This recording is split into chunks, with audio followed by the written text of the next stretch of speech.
The Los Angeles Superior Court has created LACourtConnect so you can participate in hearings without coming to the courthouse.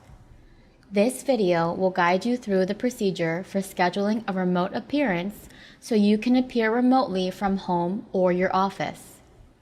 If you are an attorney, you can start at the attorney portal by clicking on the LACourtConnect logo either on the welcome page or on the home page, which appears after you sign in to the attorney portal. If you are either a litigant, that is a party to the case, or if you are someone else with a role in the hearing, start at the LACourtConnect welcome page. In the bottom part of the LACourtConnect page is the Litigants and Others card. Within that card, click on the phrase Scheduling Your Remote Appearance. Whether you start from the LACourtConnect welcome page or from the attorney portal, the next page you'll see is this one. Here, click on Schedule. If you haven't signed in to LACourtConnect yet, you will need to do so now. And if this is the first time you've used LACourtConnect, you will need to create the identity called your court ID. Your court ID is what you'll use now and on future visits. Use the Sign Up form, which is available by clicking at the bottom of this form.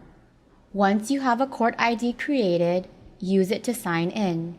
For step 1 of scheduling, you will need the case number for which the hearing is scheduled.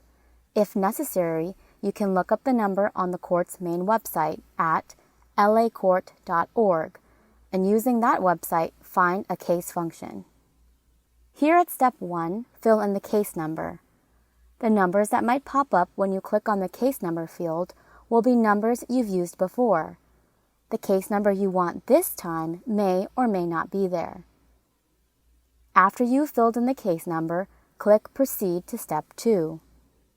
In Step 2, you'll enter information about the attendee, the person you're scheduling the remote appearance for, whether that is you or someone else.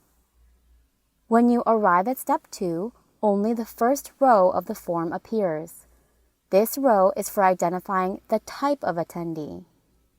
The row lists 3 types: an attorney representing a party to the case, a party to the case also called a litigant, and other. Other includes anyone who has a role in the hearing but is neither an attorney nor a litigant.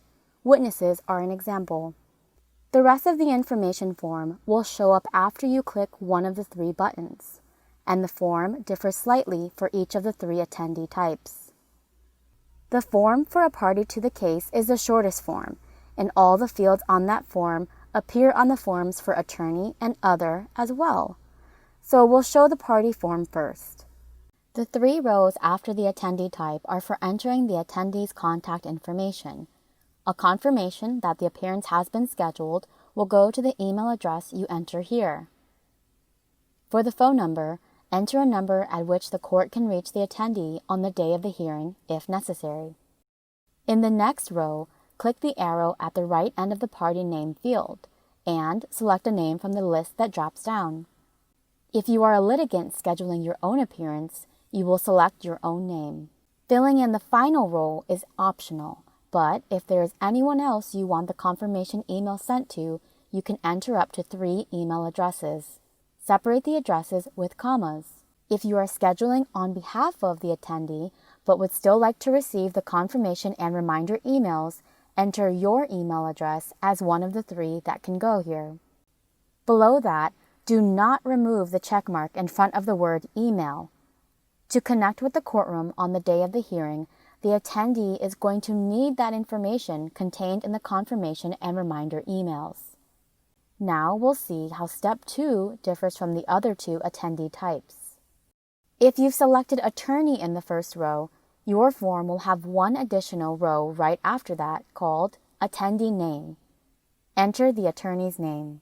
Again, make sure the email address in the next 2 rows is for the attendee and that you enter a phone number where the court can reach the attendee on the day of the hearing. In the party name drop-down box on this version of the form, select the name of the party you represent. Finally, if you've selected Other as the attendee type, your form will have the added attendee name row plus one more row called attendee role. In this new row, write several words describing who you are. That might be insurance adjuster, for example, or class member in a class action, or beneficiary. Once again, make sure the email address in the next two rows is for you as the attendee and that the phone number is one where the court can reach you on the day of the hearing. In the party name drop-down box on your form, select the name of the party whose side of the case you are associated with. Whether you are a party, an attorney, or other, when you've completed the attendee information form, click Proceed to Step 3. In Step 3, one or more hearings for the case will be listed. Only hearings scheduled for a date within the next 30 days will appear. Click the checkbox in front of the hearings at which you want to appear remotely. Next, move over to the Appearance column. This column offers a 2-item drop-down list. Select how you want to appear, whether by video or by audio only. Traffic hearings and many family law hearings will be restricted to having appearances only by audio. Although we do not show an example here, you could have several hearings on one case that occur in the same department at the same court calendar day and time. LACourtConnect has a rule that one case at one time is one fee, meaning you will be charged just one fee for all of those hearings. How that looks at steps 3 and 4 can be a bit confusing. Please see the LACourtConnect user guide for an explanation of how the fee works. And limit your appearance type for these hearings to either video for all of them or audio for all of them. When you've selected the hearings and appearance types you want, click the Proceed to Step 4 button. At Step 4, only the hearings you've selected are listed. At this juncture, if your attendee type in Step 2 is attorney, you have the option to also schedule hearings on other cases. To do that, click the Add More Appearances button, which will return you to Step 1. Litigants and others will not see the Add More Appearances button. When you're ready to finalize and pay, click on the Go to Payment Site button. The payment process is similar to any other secure web-based payment card process. You can either use a credit or debit card to pay for the scheduled appearances. Either way, payment will not be collected until after the hearing takes place. Fill in the billing information and the payment card information. After you click Next on this page, your scheduling is complete. A confirmation will appear.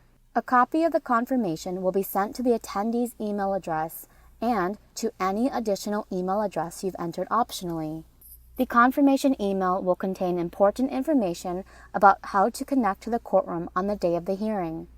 The only way to connect with the courtroom for the hearing is by using the information in the email. You cannot get to the hearing from the LACourtConnect website. You are now scheduled to make your court appearance from your home, your office, or another location that feels safe to you. You will find more information in the Help Center on the LACourtConnect website.